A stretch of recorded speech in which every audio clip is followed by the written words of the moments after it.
مولوي یعقوب څوګا ولې پاکستان پټان ولسوالۍ ته ولېږو چیرته چې د پاکستان سره جنگ شوی و او یو طالب پکې شهید کړل شوی و.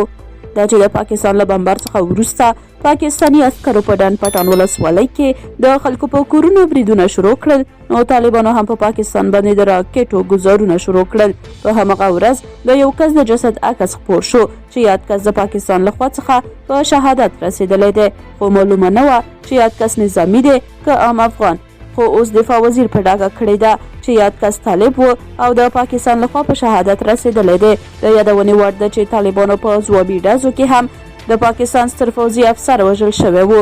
اوس تازه ملي دفاع وزارت په خپله ایکس پاڼه خبر ورکړی دی.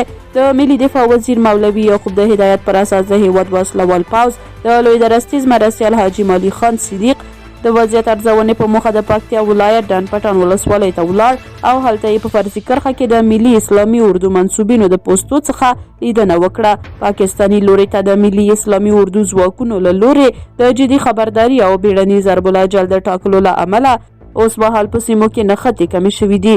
د لوی درستیز مرستیال یرغلګرو ته د خبرداري په پیغام کې وویل موږ د جګړو طرفدار نه یو که زموږ د خاورې په یو کونج کې هم کوم فایر وشي نو زموږ تجربه لرونکي ځواکونه بې پروا نه دي او په عاجله توګه به هغوی ته ځواب ورکوي.